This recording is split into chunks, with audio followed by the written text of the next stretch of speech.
माता की जय हो। भारत माता की जय हो। भारत माता की जय हो। जय जय सीताराम। प्रिय श्रद्धालुजनों, श्रद्धामयी माताओं एवं बहनों, हम सब यह संस्कारित नगर शिलवानी जो भक्ति भावना से भरा हुआ है, हिंदू उत्सव समिति के तत्वाधान में ये 5 दिवसीय श्री राम कथा का भव्य दिव्य आयोजन, जिसका लाभ केवल शिलवानी नगर के लोग ही नहीं, रायसेन जनपद के लोग ही नहीं, मध्य प्रदेश के लोग ही नहीं, भारत के लोग ही नहीं, यूट्यूब चैनल के माध्यम से संपूर्ण विश्व के लोग सुन रहे हैं और आनंद प्राप्त कर रहे हैं। ये शिलवानी नगर के लिए महान गौरव की बात है। आज लोगों के मेरे पास फोन आते हैं, कहते हैं महाराज जी शिलवानी कहाँ पड़ता है। देहरादून से फोन आया, महाराज जी शिलवानी कहाँ पड़ता है। हमने कहा यूट्यूब चैनल से तुम कथा सुन रहे हो कि नहीं। कहा महाराज सुन रहा हूँ। हमने कहा उसमें एड्रेस पड़ा हुआ है, कहाँ पड़ता है, पढ़ो। महाराज आपका प्रवचन सुन रहे हैं, इनका नीचे भी पढ़ा करो कहाँ पड़ता है। भोपाल के समीप पड़ता है, ये रायसेन डिस्ट्रिक्ट है। लोग आनंद ले रहे हैं। इस कार्यक्रम के माध्यम से लाखों लोग आनंद ले रहे हैं। हिंदू उत्सव समिति ने आज केवल शिलवानी और शिलवानी क्षेत्र के लोगों को ही नहीं जोड़ा है श्री राम कथा से और श्री राम से, श्री राम मंदिर से। धन्य है हिंदू उत्सव समिति के पदाधिकारी सदस्यगण, पूरे विश्व को राम और राम मंदिर से जोड़ दिया है। ये बहुत बड़ा कार्य किया है। प्यारे, बड़े ही सुंदर विचार आपने श्रवण किए। मैंने कल की कथा में, गत दिवस की कथा में आपको बताया था कि जीवन में हम संस्कार प्राप्त करें। संस्कार मुझे कैसे मिले। भाई तुमने बहुत कोशिश की तो व्यापार बढ़ाया, बहुत कोशिश की तो व्यापार बढ़ाया, और बहुत ज्यादा कोशिश की तुमने तो घर द्वार बढ़ाया। व्यापार से घर द्वार का मतलब समझ रहे हो, 5 स्टार होटल की तरह तुमने मकान बनाया। जब पैसा नहीं होता तो मकान कहां से बनाते, वही खप्पड़ छप्पड़ में रहते आराम से। लेकिन व्यापार बढ़ाया, किसानों ने मेहनत करके कृषि से धन अर्जित किया, व्यापारियों ने व्यापार के द्वारा धन अर्जित किया, कर्मचारियों ने वेतन के माध्यम से, अधिकारियों ने वेतन के माध्यम से धन अर्जित किया, घर द्वार बढ़ाया। घर द्वार बढ़ा करके फिर सोचा कि बहुत अच्छा आलीशान मकान है, मोटर कार भी होना चाहिए। एक नहीं, 2-2, 4-4 मोटर कारें तुमने अपने मकान के सामने खड़ी कर दी। लेकिन मैं एक बात कहना चाहता हूँ, इसलिए बार बार हिंदू उत्सव समिति का नाम मेरी जिह्वा पर आ जाता है कि अच्छी बात है धन अर्जित करके व्यापार बढ़ाओ, व्यवहार बढ़ाओ, परिवार बढ़ाओ, रोजगार बढ़ाओ, मोटर कार बढ़ाओ। लेकिन ये 5 दिवसीय राम कथा के माध्यम से हिंदू उत्सव समिति के भक्तों ने, शिलवानी नगर के भक्तों ने आज संस्कारों को बढ़ाने का संकल्प लिया है कि हम संस्कार बढ़ाएंगे। ये सबसे बड़ा कार्य किया है। ये सबसे बड़ी ये उपलब्धि है। और इस उपलब्धि से प्रभावित होकर केवल मैं ही आपको साधुवाद नहीं दे रहा हूँ, आपके जो पुरखे ऊपर पहुंच गए हैं वहां से वो आशीर्वाद दे रहे हैं कि तुमने हमारी आत्मा को शांति दी है, तुमने हमारी आत्मा को शांति पहुंचाई है ये कार्य करके। इसलिए पुरखों का आशीर्वाद भी तुम्हें मिल रहा है, संतों के द्वारा भी आशीर्वाद मिल रहा है। और भगवान की परम कृपा का अनुभव कर रहे हो। और हनुमान जी महाराज तो प्रभु चरित्र सुनवे को रसिया, राम लखन सीता मन बसिया। हनुमान जी तो गदगद हो रहे हैं, अति प्रसन्न हो रहे हैं। इसलिए बहुत सुंदर कार्य किया है, बहुत ही अच्छा दिव्यतम कार्य किया। आइए सुनिए संस्कार। राम कथा से संस्कार सीखने को मिलते हैं। अभी केवट का चरित्र आपने सुना, ब्रह्मचारी जी से भी बहुत अच्छी बातें सुनी आपने, पौराणिक चर्चाएं भी उन्होंने की, कुछ विशेष आध्यात्मिक चर्चाएं आपके बीच में रखी, और उन्होंने अपने स्वचिंतन से भी आपको समझाया है। इंद्रिय संबंधी चर्चाएं, ज्ञान अखंड एक, सीतावर आदि आदि बहुत अच्छी अच्छी बातें सुनाई। हमारे अशोक दास जी ने केवट चरित्र सुनाया, अभी अभी बता रहे थे। मैंने पूछा आपने क्या सुनाया है? कहे महाराज जी मैंने तो केवट का चरित्र सुनाया। राम सदा सेवक रुचि राखी, बहुत अच्छी बात है। राम सदा सेवक रुचि राखी, राम सदा सेवक रुचि राखी पर बहुत अच्छा बोलते हैं। आपने अभी सुना भी होगा, आगे और बोलेंगे। तो भक्तों का चरित्र बड़ा ही सुंदर ढंग से सुनाया, संस्कारों की बात बड़ी सुंदर चर्चा की। मैं एक बात कह रहा हूँ, संस्कारों पर ही आज बल दूंगा। भगवती श्री जानकी जी,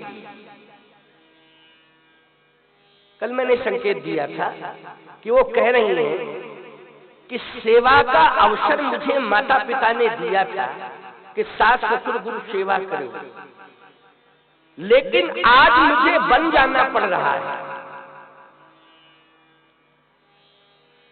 चलिए एक परिस्थिति है, लेकिन संस्कारों की प्रधानता इसमें यहां दिखाई दे रही है कि श्री जानकी जी से स्वयं मां कौशल्या ने कहा, महाराज दशरथ ने भी कहा, स्वयं प्रभु राम ने भी कहा, सभी ने कहा कि सीता, कौशल्या कह रही है, महाराज दशरथ कह रहे हैं सीते तुम अयोध्या में रहो, अयोध्या में रहो।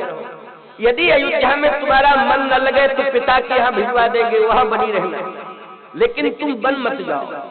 भगवान ने भी कहा, प्रभु राम हंस गवन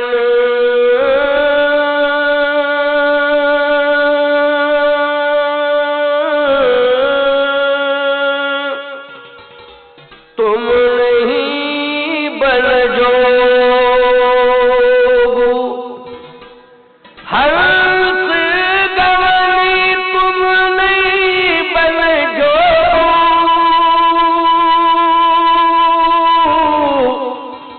और सुन जस दई है मोह लोग। तुम बन जाने के लायक नहीं हो, यदि तुम मेरे साथ बन जाओगी तो मैं अपयश का पात्र बन जाऊंगा। भगवान कह रहे हैं ये बात, अपयश का पात्र बन जाऊंगा, इसलिए तुम अयोध्या में रहो, माता पिता की सेवा करो। माता पिता की भी इच्छा है और मेरी भी इच्छा है। श्री जानकी जी सुनती नहीं, ध्यान से सुनना माताओं, ये खास तौर से कथा तुम्हें सुननी है, क्योंकि तुम इस राष्ट्र के गौरव को बढ़ाने में महत्वपूर्ण भूमिका का निर्वाह कर रही हो। इसलिए मातृशक्ति को विशेष रूप से मैं संकेत दे रहा हूं, और एक एक शब्द सुनना बहुत महत्वपूर्ण है। जानकी जी सुनती नहीं, 18 वर्ष की आयु है इस समय। कितने वर्ष की आयु है? 18 वर्ष की आयु है, लेकिन संस्कार इतने अच्छे मिले हुए हैं कि जिस समय बोलना शुरू किया तो सबको निरुत्तर कर दिया, और श्री जानकी जी की बात को सबने सुना और सुनकर के एहसास किया कि जानकी उचित बोल रही है। अगर शब्द कोई बेटी संभाल करके आपके परिवार में बोल रही हो तो ईमानदारी से बताओ वो संस्कार बोल रहे हैं कि बेटी बोल रही है? जल्दी बोलो। बेटी के संस्कार बोल रहे हैं, क्योंकि शब्द संभाल करके बोल रही है। 18 वर्ष की आई, संस्कार बोल रहा है।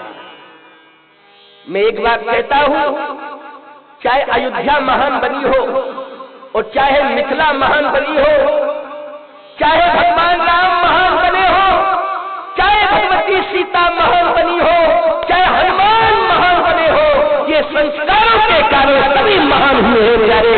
इसलिए संस्कार सबसे बड़ी पूंजी है, ये सबसे बड़ी उपलब्धि है, ये सबसे बड़ी संपत्ति है। संस्कारों का खजाना तैयार करो।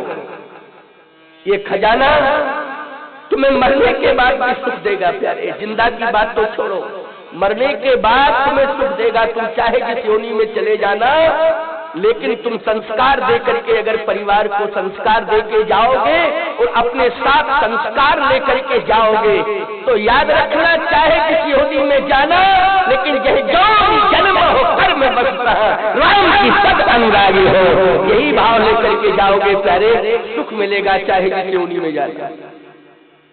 संस्कारों की प्रधानता होनी चाहिए। श्री जानकी जी ने विचार किया कि मेरे पतिदेव स्वयं कह रहे हैं कि सुने अपजस दई है मोह लोग, मैं अपयश का पात्र बन जाऊंगा अगर तुम मेरे साथ जाओगे। जानकी जी ने धीरे से कहा, बड़ी अच्छी बात, धीरे से कहा अपने स्वामी से, क्या आप अपयश की पात्रा मुझे बनाना चाहते हैं? आप अपयश की पात्रा क्या मुझे बनाना चाहते हैं? भगवान राम ने कहा, कैसे, मैं समझ नहीं पा रहा। आप किस लिए बन जा रहे हैं, पहले ये बताएं। कहा, राक्षसों का वध करने के लिए। मैं समझ रही हूं कि आप राक्षसों का वध करने के लिए बन जा रहे हैं, लेकिन आपने नारद जी को क्या वचन दिया था, पहले याद रखो। आपने नारद जी को क्या वचन दिया था, पहले तो आप ये याद रखो।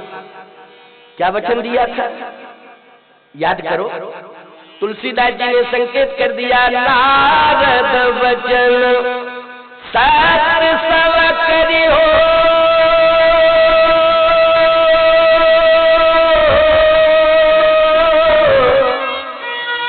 और गन मत बजाओ, बंद करो। नारद वचन सत सब करी हो,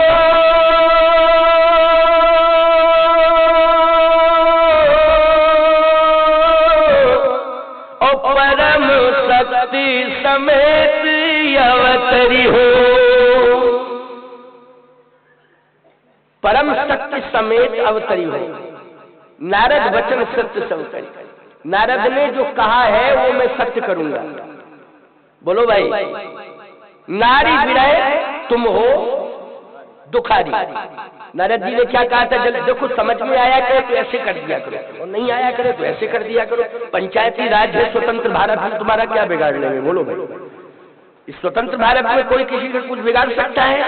लेकिन बात सही है, नारी विरह तुम हो, कपियाकृति तुम कीन हमारी, ओ करे कीस सहाय तुम्हारी।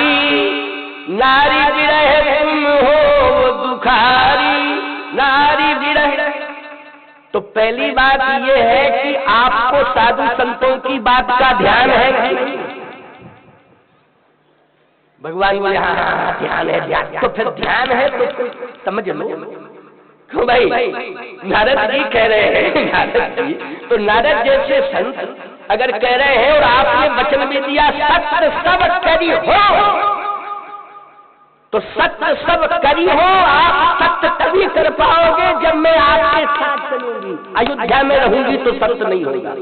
रावण यहाँ आएगा हरण करने के लिए अयोध्या में? बोलो भाई, सीता जी का हरण करने के लिए रावण अयोध्या में आएगा क्या? आ सकता है अयोध्या में?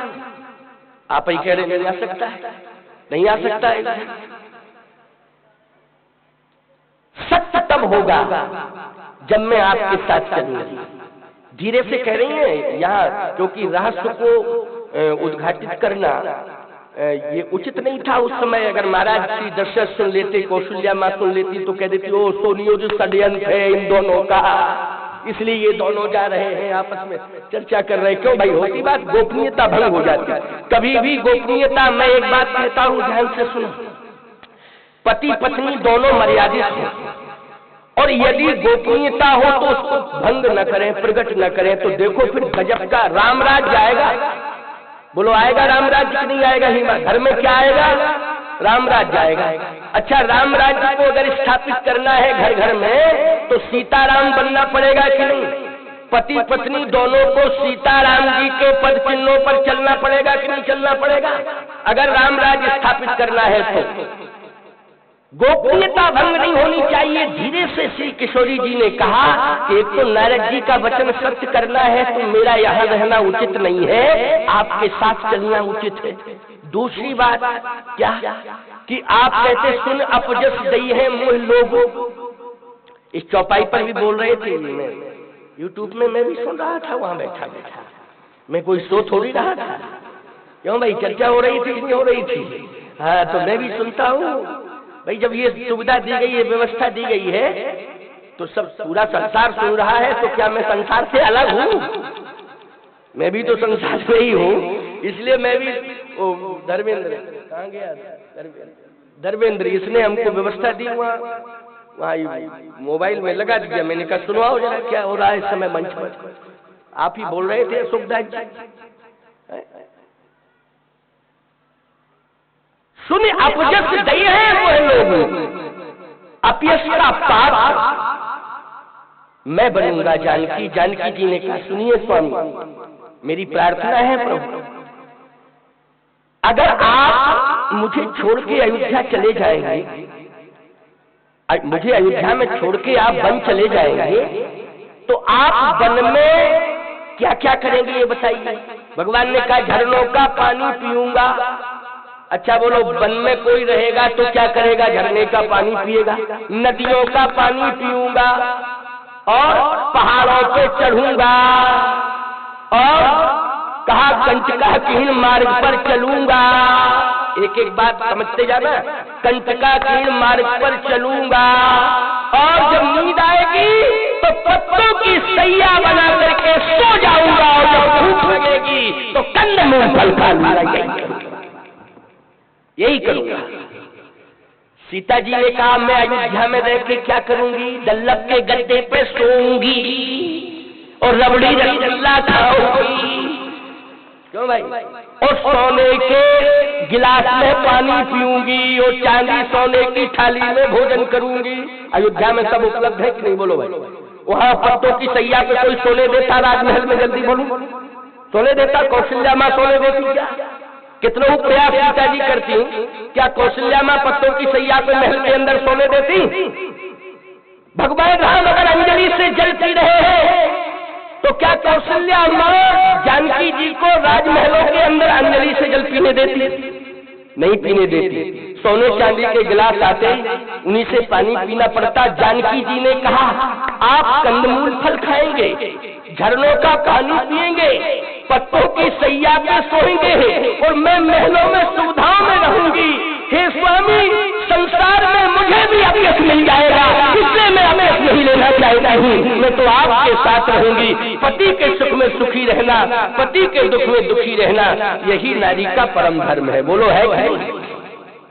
पतिव्रता का यही परम धर्म है कि पति के सुख में सुखी रहना और पति के दुख में दुखी रहना। अपना पतिव्रता का कोई सुख दुख नहीं होता है, पति का सुखी उसका सुख होता है और पति का दुखी उसका दुख होता है। इसलिए जानकी जी ने कहा मुझे अपयश की पात्रा आप मत बनाओ स्वामी, मेरी प्रार्थना है जहाँ आप होंगे वहीं मैं हूँ। आप बस इतना अवसर रहेगा, क्या तुम क्या करोगी मेरे साथ? जानकी जी ने कहा छिन छिन प्रभु पद कमल बिलोकी,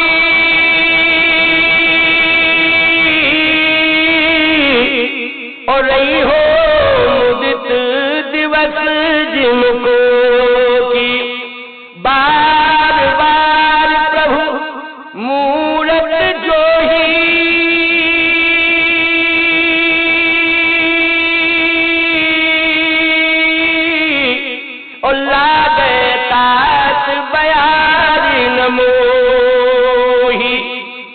स्वामी आपका दर्शन करूंगी और आपके चरणों का ध्यान करूंगी और आपके द्वारा उच्छिष्ट जो पाने के लिए प्रसाद मिल जाएगा उसको मैं ग्रहण करूंगी और प्रतिक्षण प्रतिपल आपके चरणों की सेवा करूंगी।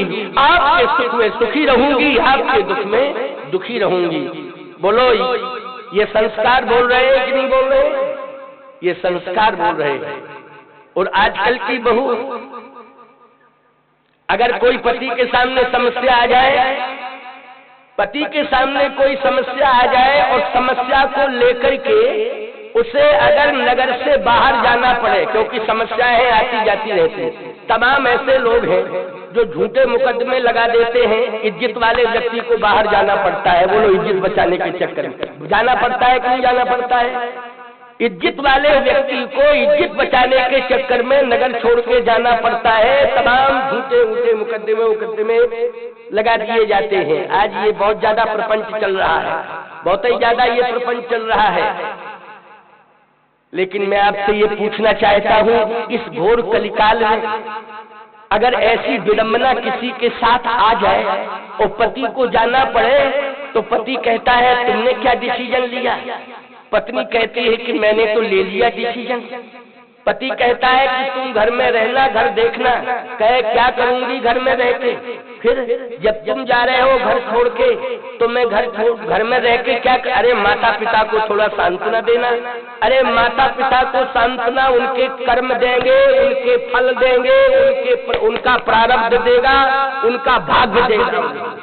वो भी डटे रहती हैं सब जैसे, उनका भाग उनको देगा।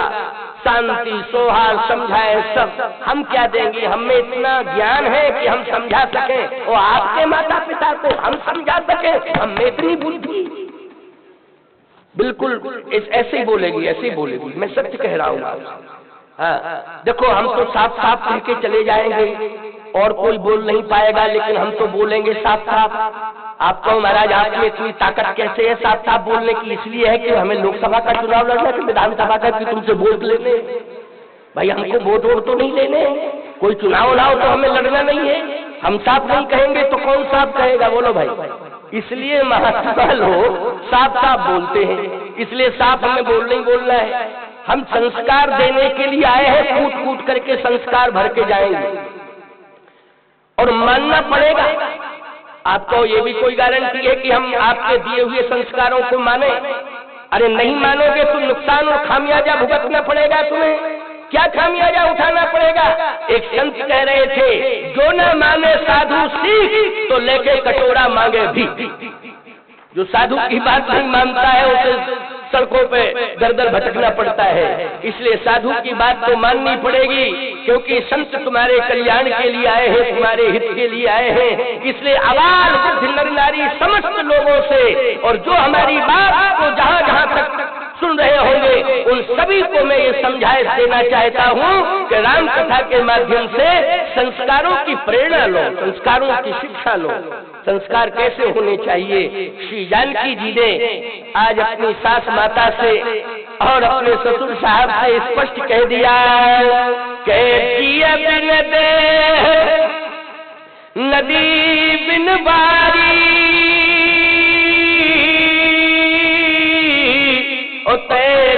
नाथ पुरुष बिन नारी। एक सज्जन ने कहा, महाराज जी आप संस्कारों की बात कर रहे हैं, भगवान राम पुत्र की भूमिका में है, लेकिन आप कहते हो राम जी से बड़े संस्कार तो किसी में थे नहीं, लेकिन जो माता पिता की आज्ञा ना माने उसे आप संस्कारी कहोगे? हमारे कान खड़े हो गए। हमने कहा क्या मतलब, किसके लिए कह रहे हो तुम? बोले आपके राम के लिए कह रहा हूं। हमने कहा मेरे राम के लिए कह रहे हो? प्रमाण क्या है? बोले रामायण। हमने कहा कौन सी रामायण? बोले रामचरितमानस, गीता, पयस। तो और हमारे कान खड़े हो गए। हमने कहा ये तो चैलेंज पर चैलेंज करता जा रहा है। रामायण का नाम, रामायण बहुत है। हमने कहा पता नहीं कौन सी रामायण, आजकल लोगों ने मनमुखी रामायण लिख दी है बहुत। बोलो लिखी है नहीं, चालीसा लिख दी है लोगों ने, चालीसा, पता नहीं कैसे कैसे चालीसा लिख दी है। एक ने तो 50 लिख दिया। हाँ सही कह रहे हैं। महोबा जिले में एक खरेला गांव है, महोबा जिले में, बुंदेलखंड में महोबा जिले में खरेला गांव है। वहाँ हम कथा कहने गए खरेला में। बोले महाराज जी एक पुस्तक का विमोचन कर दो आप। तो हमने कहा कर देंगे, क्या दिक्कत। लाया, हमका पुस्तक कौन है, उसमें लिखा था 50। अरे हम चले जाए 40 हमने देखे हैं, 50 लिख दिया तूने, ले जाइए। ऐसी पुस्तक का विमोचन हम नहीं करते। तो पता नहीं क्या क्या लोगों की बुद्धि कितनी खराब हो गई है, क्या क्या लिखते रहते हैं, आए बाएं साए बकते भी रहते हैं। बोलो भाई, है नहीं, बड़ी विडम्बना। लेकिन सुनो ध्यान से, मैंने बोले, उसने कहा गीता प्रेस गोरखपुर रामायण में। मैंने कहा क्या? बोले महाराज दशरथ तड़प तड़प करके मर गए और राम को रोकते रहे, लेकिन राम जी तड़पते देखते रहे अपने पिता को और छोड़ के चले गए। ये संस्कार है। आप ही बताइए, आप उनके नाम का तिलक लगाते हैं, आप उनके नाम की रोटियां खाते हैं, इसलिए आप कुछ नहीं कहेंगे, लेकिन हम लोगों को सोचना पड़ेगा। हमने कहा चुप कर, पहले भांग खाता है? बोले नहीं। फिर हमका नशे में बोल रहा है क्या तू? ठीक से रामायण पढ़, ठीक से रामायण पढ़। माता पिता गुरु साधु संत गौ ब्राह्मण, इन सबका जितना सम्मान मेरे प्रभु राम ने किया है, आप इतिहास उठा करके देख लीजिए, राम के अलावा शायद किसी ने किया है, लेकिन राम से ज्यादा किसी ने नहीं किया है जितना राम ने किया है। ऐसा नहीं है कि किसी ने किया ही नहीं है, किया है, लेकिन राम से ज्यादा किसी ने नहीं किया। बोले तो आप संतुष्ट करें। मैंने कहा संतुष्ट कर रहा हूं, पहले तुम शांति से बैठ के सुनोगे तब ना संतुष्ट करूंगा। अपनी ही बोलते चले जाओगे तो हम क्या बोलेंगे। बोले तो मैं सुन रहा हूं, आप सुनाओ। मैंने कहा सुनो, मैं सुना रहा हूं। मैंने कहा अयोध्या कांड खोलो। हमने कहा तुम्हें शंका कहाँ है, जरा वह प्रसंग निकालो। वही प्रसंग आ गया सामने। मैंने कहा अब मैं कर रहा हूं अर्थ, अब तुम सुनो, तुम लोग भी सुन लो, तुम लोग भी सुन लो। अर्थ में कर रहा हूं, सुनना तुम्हें है कि तुम सुनाओगे, हम सुने, हम ही सुनाएंगे। सुनाएंगे कि नहीं? हम सुनाने के लिए आए। उसने कहा महाराज जी देखो, महाराज श्री दशरथ क्या कह रहे हैं, राम मैं तुम्हारे बिना नहीं रह सकता। हे राम, तुम मुझे छोड़कर मत जाओ। अगर तुम मुझे छोड़कर चले जाओगे तो मेरे प्राण निकल जाएंगे। और महाराज श्री दशरथ ने केकई से भी यही कहा था, कहो सुभा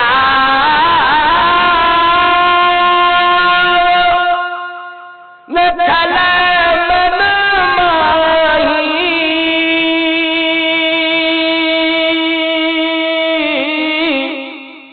और जीवन मोर राम बिन नाही। मैं राम के बिना जिंदा नहीं रह सकता हूं केकई, यदि राम मुझसे दूर हो जाएगा तो मैं प्राण त्याग दूंगा। केकई ने कहा कि ये आपका विषय है और ये आपका विचार है, आपका मन है, आप राम के बिना नहीं रह सकते हैं तो ये आपका मन है। लेकिन मैं कह रही हूं अगर आपने वरदान मुझे दिया है तो उस वरदान के बदले में आपको राम को वन भेजना पड़ेगा। राम अगर वन नहीं जाएंगे तो फिर मेरी बात सुन लो। दशरथ जी ने कहा अच्छा ठीक है, नहीं जाएंगे तो? केकई बोली होत प्रात मुनिवेश धर, जो न राम बन जाऊं तो मोर मरण राम यजस, नृप समझिए मन माहू। सूर्य की किरण नहीं निकलना चाहिए, इसके पहले राम को अयोध्या छोड़ के चला जाना चाहिए। यदि वो नहीं जाते, आप नहीं भेजते तो मेरे प्राण निकल जाएंगे, मैं मर जाऊंगा, मैं जिंदा नहीं रहूंगा। अब डिसीजन ले लो। दशरथ जी बोले तो चले जाएंगे राम तो मैं मर जाऊंगा। केकई बोली नहीं जाएंगे तो मैं मर जाऊंगी। एक बात बताओ, पति पत्नी में अगर मरने वाली बात आ जाए कि दो में से किसी एक को मरना पड़ेगा, पति पत्नी में ये कंडीशन आ जाए कि दो में से किसी एक को मरना पड़ेगा, तो ईमानदारी से बताओ किसका मरना ठीक है? धर्म क्या कहता है, लोक रीति क्या कहते हैं? अच्छा लोक रीति की बात छोड़ो, मैं कहता हूं शास्त्र की नीति भी यही कहती है, शास्त्र भी यही कहता है। क्या कहता? अच्छा, ये भी कहती है, इनका पातिव्रत धर्म भी कहता है, ये पातिव्रत धर्म इनका ही पातिव्रत धर्म कहता है। और पातिव्रत धर्म कहता है तो ये पातिव्रत धर्म की प्रेरणा शास्त्रों ने दी कि नहीं दी? बोलो किसने दी? ये संविधान किसने दिया है? पातिव्रत धर्म की प्रेरणा किसने? शास्त्रों ने दी। तो शास्त्रों ने दिए, पातिव्रत धर्म क्या कहता है? पति पत्नी के बीच में मरने की बात आ जाए कि दोनों को मरना, दोनों के बीच में मरने की बात आ जाए कि एक जिंदा रहेगा तो एक मरेगा, तो ये तो स्वयं कहती हैं, मंदिरों में जाती हैं, तीर्थों में जाती हैं, यही कहती हैं कि मेरा सुहाग अमर रहे और मैं सधवा होकर के क्यों भाई दुनिया से जाऊं, सुहागवती होकर के दुनिया से जाऊं। अच्छा, सुहागवती होकर दुनिया से कब जाएगी? ये जब पहले मरे, पति के पहले मरे तब। भाई गलत बात हो तो तुम बता दो हमको, कोई हमें दिक्कत नहीं। भाई सुहागवती होकर के मैं दुनिया से जाऊं, भगवान से मांग रही हो, तीर्थों में मांग रही, नर्मदा माता से मांग रही, साधु संतों से मांग रही कि मैं सुहागवती होकर के दुनिया से जाऊं, तो पति के पहले मरना पड़ेगा तब ना सुहागवती होकर जाएंगे। इससे सिद्ध हो गया पत्नी का मरना ठीक है, पति का बचना उचित है। भाई बिल्कुल साफ, तुम लोग नहीं बोल सकते हो, हम बोल रहे हैं। जो साफ साफ बोलने वाली बात है वो मैं बोलूंगा, चिंता मत करो। इसलिए तो हिंदू उत्सव समिति के लोगों ने आयोजन किया है कि साफ साफ बात तो महात्मा ही कह सकता है और कोई। और मैं जगत गुरु पद पर बैठा हूँ, धर्माचार्य हूँ, मुझे तो स्वतंत्र अधिकार है बोलने का, समझ गए हो? सबसे बड़ी हिदायत हिंदू सनातन संस्कृति की, हिंदू सनातन संस्कृति का सबसे बड़ा आचार्य माना जाता है जगत गुरु धर्माचार्य। सबसे बड़ा धर्माचार्य कौन है? जगत गुरु है। इसलिए जगत गुरु की बात शास्त्रों की ही बात हुआ करती है, वो शास्त्र के रूप में ही समाज के मध्य आता है, याद रखना, शास्त्र के रूप में ही आता है। उसे शास्त्र समझना चाहिए, उसे भगवान का प्रतिनिधि समझना चाहिए, भगवान का स्वरूप ही समझना चाहिए, अथवा भगवान का प्रतिनिधि समझना चाहिए। भगवान स्वयं इस बात को कहते हैं, याद रखना, भगवान स्वयं इस बात को कहते हैं कि समाज के लोगों, हम तुम्हारी श्रद्धा भक्ति से प्रसन्न हैं, लेकिन तुम ये चाहते हो कि हे प्रभु मुझे दर्शन दे दो, दर्शन दे दो, दर्शन दे दो। तो याद रखना, मैं नहीं आ पा रहा हूं, लेकिन मैं अपने संपूर्ण अधिकार देकर के अपना प्रतिनिधि भेज रहा हूं। अब बोलो, तुम अगर स्वामी भक्त हो, भगवान के भक्त हो, तो भगवान की बात और आज्ञा मानोगे कि नहीं मानोगे? आप कह रहे मानेंगे, मानेंगे, तो सुनो क्या कह रहा है भगवान। भगवान कहता है, संसार के लोगों, हम तुम्हारी भक्ति भावना से प्रसन्न हैं, हम तुम्हारे धर्म सत्कर्म से प्रसन्न हैं। तुम्हारी इच्छा है कि मैं तुम्हारे बीच में आऊं, लेकिन मेरे सामने परिस्थिति है, मैं आ नहीं पा रहा हूं। लेकिन मैं अपना संपूर्ण संदेश देकर के अपना प्रतिनिधि भेज रहा हूं। तो आपको सुनना चाहिए ठीक से कि प्रतिनिधि आ रहा है। आप कहोगे महाराज ये तो बता दो भगवान, हे प्रभु, हे मेरे भगवान, ये तो बता दो कि प्रतिनिधि कौन है। तो भगवान कहते हैं, अब कान खोल करके सुन लो, मैं संपूर्ण संदेश दे करके प्रतिनिधि के रूप में संत को तुम्हारे बीच भेज रहा हूँ। अब संत की वाणी से निकला हुआ प्रत्येक बात परमात्मा का हस्ताक्षर मान करके उस पर विश्वास कर लेना, तुम्हारा कल्याण हो जाएगा, तुम्हारा कल्याण हो जाएगा। संत की वाणी से निकला हुआ प्रत्येक वाक्य ईश्वर का हस्ताक्षर होता है, भगवान का हस्ताक्षर होता है। तो हस्ताक्षर होता है तो ईमानदारी से बताओ, जब भगवान का हस्ताक्षर है तो तुम्हें मानना चाहिए कि नहीं मानना चाहिए? मानना चाहिए, मानना पड़ेगा। मानोगे तभी तुम्हारा कल्याण होगा। तो मैं चर्चा कर रहा था आपसे कि पति पत्नी के बीच में अगर ये कंडीशन आ जाए तो शास्त्र कहता है कि पत्नी का मरना उचित है, और पत्नी को खुद कह देना चाहिए मौत से कि देखो देखो भाई, डिसीजन अगर है, हम दोनों ने तय कर लिया है। पत्नी को खुद कहना चाहिए, मौत, मैं मरने को तैयार हूं, मैं मरने को तैयार हूं। मेरे पति को मत छूना, हाथ मत लगाना, हाथ मत लगाना। या फिर सावित्री जैसी हो कि वो चैलेंज कर दे, मौत अगर तुम्हारी हिम्मत हो तो लेके देखो, जाके ले जाओ, कैसे बताओ बताओ, ले जाओ, कहाँ ले जाओगी तुम? मैं वहीं से पति के प्राण खींच के लाऊंगी। बोलो भैया, तो सावित्री जैसी होना चाहिए, सावित्री जैसी होना चाहिए, तब तो बात बने। लेकिन इतनी हिम्मत कहाँ है, इतनी साधना कहाँ है? नर सहस्त्रमय सुनो पुरारी, कोई को होए धर्म व्रत धारी, कोई को होए, एक सावित्री हो गई। बोलो हो गई कि नहीं हो गई? जो यमराज की चौखट से अपने पति के प्राणों को खींच करके लाई धरती पर, कि नहीं लाई? लाई कि नहीं लाई? तुम्हारे अंदर है ताकत? रोने की ताकत है, कहाँ चले गए हमको छोड़ के? पर रोने की ताकत है, लेकिन पति को लाने की ताकत, यमराज की चौखट से पति को लाने की ताकत, पति के प्राणों को वापस लाने की ताकत। लेकिन चिंता मत करना, घबराने की जरूरत नहीं है।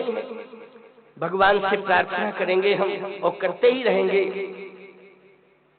कि तुम सब ऐसे ही अच्छे कार्य करते रहना, ऐसे ही दीप आध्यात्मिक आयोजन करते रहना, हिंदू सनातन संस्कृति को गौरवान्वित करते रहना, अपने परिश्रम की कमाई के माध्यम से सदा हिंदू सनातन संस्कृति को जागृत करते रहना। हम संत महात्मा अपनी आयु तुम्हें प्रदान करते हैं दीर्घायु होने के लिए। तुम सब दीर्घायु हो, यशस्वी हो, कल्याण हो तुम्हारा। हम तो मर के चले जाएंगे, फिर आएंगे यही कार्य करने के लिए। हम लोगों का तो यही काम है, यही काम है। भगवान ने भेजा, चले आए और फिर चले जाएंगे, फिर चले आएंगे। हमारा यही काम है, हम लोग यही करते हैं। ठाकुर जी ने भेजा है, और ठाकुर जी बुलाएंगे, फिर ठाकुर जी के कार्य को करने के लिए हम आएंगे। लेकिन तुम्हें आशीर्वाद दे करके जाएंगे, और अभी अभी दे रहे हैं, और जिस दिन जाएंगे उस दिन और भरपूर जाएंगे आशीर्वाद देके। पूरा आशीर्वाद का खजाना खाली करके जाएंगे। अब इससे बढ़िया बात और क्या होगी? बोलो भाई, इससे बढ़िया बात हो सकती कुछ? सबने स्वीकार कर लिया तो बस उत्साहित होकर के, मनोमालिन्य की आवश्यकता नहीं है, अति उत्साहित होकर के। आज आपका उत्साह दिखाई दे रहा है, यहाँ पर इतनी अच्छी भीड़ है। दूसरा ही दिन है आज, और कल कलश यात्रा, ऐतिहासिक कलश यात्रा हुई। ऐतिहासिक कलश यात्रा हुई है। ये रायसेन जनपद की ऐतिहासिक कलश यात्रा हिंदू उत्सव समिति के तत्वाधान में सुलवानी नगर में हुई। ये है उत्साह, इसको कहते अति उत्साह। वाह! और कल इतना परिश्रम करने के बाद, इतना श्रमित होने के बाद भी आप 5 बजे तक यहाँ बैठे रहे, आरती कराने के बाद ही गए। ये श्रद्धा, इसको क्या कहते हैं? श्रद्धा। और आज दूसरे दिन इतना बड़ा उत्साह है। ये उत्साह का ही तो परिणाम है कि आज हजारों हजारों की संख्या में लोग बैठे हुए हैं। ये किसका परिणाम है? ये उत्साह का परिणाम है। इसलिए हृदय प्रसन्न है। वैसे आशीर्वाद नहीं, प्रसन्नता पूर्वक दे रहा हूँ, हृदय से आशीर्वाद दे रहा हूँ। हृदय से आशीर्वाद मिल रहा है, बिल्कुल खुला हुआ आशीर्वाद हृदय से मिल रहा है। चिंता मत करना। लेकिन ध्यान से सुनिए आप, केकई जी में और महाराज की दशरथ में इस तरह की कंडीशन। लेकिन अन्य धर्मावलंबी जब सुन रहे होंगे तो कहते होंगे कि हिंदू सनातन संस्कृति की ये परंपरा है कि पति पत्नी लड़ते हैं। क्यों भाई? यही तो टिप्पणी करते हैं, यही तो समस्या है। लेकिन कान खोल करके वो सुन ले, हम उनको अपनी बात बहुत स्पष्ट रूप से सुनाएंगे और उनके कान में ये भर देंगे हमेशा हमेशा के लिए कि उनकी वाणी से अनर्गल प्रलाप न निकल पावे, कभी अनर्गल प्रलाप न निकल पावे। लेकिन अब कान में वो जो है रुइया ही लगाए और अपनी अपनी पढ़े और सुने, दूसरे की सुने ना, तो फिर उनके लिए इंतजाम दूसरा है। क्यों भाई? जब कान नहीं खुले हैं तो फिर और कुछ खुल, दिमाग खोलेंगे उनका, दिमाग खोलेंगे, फिर दिमाग खोल के भरेंगे उनके दिमाग में। क्योंकि तुम तो आस्थावान हो तो सुन लोगे हमारी बात, लेकिन जो अनास्थावान है, नास्तिक है, जो हिंदू विरोधी ताकतें हैं, वो लोग इस तरह के प्रसंगों को छांट छांट के निकालते हैं और कहते हैं पढ़ो पढ़ो, देखो देखो। एक बार की बात हम आपको सुनाएं, ये भ्रमित करने की साजिश ईसाइयों की चल रही है, मुसलमानों की चल रही है। ये ईसाइयों की, मुसलमानों की ये ताकतें, जो धर्म विरोधी, जो सनातन संस्कृति पर कुठाराघात कर रही हैं, उनकी ये दुर्व्यवस्थाएं मैंने छत्तीसगढ़ में जाकर के देखा है। जगदलपुर नारायणपुर क्षेत्र में एक बिल्कुल जंगल में, घनघोर जंगल में अति विपन्न गांव है। जंगल में अति विपन्न गांव, वहां आदिवासी रहते हैं। आदिवासी रहते, हनुमान जी का मंदिर छोटा सा बना हुआ है। मैंने आंख से जाकर के देखा है उस गांव। छोटा सा हनुमान जी का मंदिर बना है, पूरे आदिवासी हनुमान जी को मानते हैं। वहां एक पादरी पहुंच गया, पता नहीं कहां से पहुंच गया हो। तो पादरी पहुंचा तो उस ईसाइयत का प्रचार करने के लिए गया था वो। ऐसे ही तो विपन्न गांवों में ज्यादा प्रवेश करते हैं और धन का प्रलोभन देते हैं, लालच देते हैं, और हमारे हिंदुओं को ईसाई भी बनाते हैं। और जब मुसलमान पहुंचते हैं मौलवी, तो वो मुसलमान बनाने की बात करते हैं। बोलो, ये जितने भी मौलवी हैं, ये भ्रमित करके या भय दिखाकर या धन का प्रलोभन देकर, ईसाई धन का प्रलोभन देकर के हिंदू को ईसाई बनाता है, और मुल्ला भय दिखा करके हिंदू को मुसलमान बनाता है। मैं बहुत साफ बोल रहा हूं साहब। तुम्हें चिंता नहीं करनी, जो होगा तो हमारा होगा, हम बैठे। तुमको घबराने की जरूरत नहीं है, समझ रहे हो कि नहीं? और हम नहीं डरते हैं किसी से, हम किसी से नहीं डरते हैं। डरने की क्या जरूरत, बोलो भाई? तुम्हारे पास बम है, हमारे पास बम भोला है। अच्छा बोलो, बम में ताकत है कि बम भोला में ताकत है? किसमें ताकत है, बोलो जल्दी? बम भोला, बम भोले, बम बम भोले। क्यों भाई? हर हिंदू के मुंह में है बम बम भोले, बम बम भोले, बम बम भोले, बम बम भोले। ये तुम्हारे गोले क्या करेंगे बम बम भोले के आगे? हम गोलों से नहीं डरते हैं। याद रखना, तुमने तो केवल हम हिंदुओं की शान को कान खोल करके सुन लो, हम हिंदुओं की उपलब्धि को कान खोल करके सुन लो, हम हिंदुओं के संगठन को भी कान खोल करके सुन लो। तुमने तो केवल विध्वंसक हथियार बनाना सीखा है, हम हिंदुओं ने तो पत्थर से भगवान बनाना सीखा है। हम लोगों ने पत्थर से भगवान बनाया है। बोलो, बनाया कि नहीं बनाया भगवान? ये हिंदुओं की ताकत है। इसलिए याद रखना, भगवान से बड़ा दुनिया में कोई नहीं होता है। ये जितनी विध्वंसक ताकतें हैं, ये सब ठिकाने लग रही हैं, ये सब निष्क्रिय होते जा रहे हैं। लेकिन हिंदुओं, इन सब को तुम निष्क्रिय बना दोगे, लेकिन तुम सब सक्रिय बने रहना और संगठित बने रहना, तुम्हारा गौरव सदा बढ़ता रहेगा। आज ईसाई पहुंचा आदिवासी गांव में। गांव के आधे लोग कम से कम हनुमान जी के सामने, मंगलवार था उस दिन। अच्छा, इन्होंने चुना भी मंगलवार है। ये जानते हैं कि मंगलवार के दिन खास तौर से पूरा गांव हनुमान जी के यहाँ इकट्ठा होता है। बोलो, हिंदुओं की परंपरा है कि नहीं है? ज्यादातर हिंदुओं की परंपरा है कि मंगलवार आता है तो हनुमान जी के मंदिर पर गांव के काफी लोग पहुंच जाते हैं। कोई सुंदरकांड पढ़ रहा, कोई हनुमान चालीसा पढ़ रहा है, कोई सिंदूर लगा रहा है, कोई सुंदरकांड पढ़ रहा है। ये भाव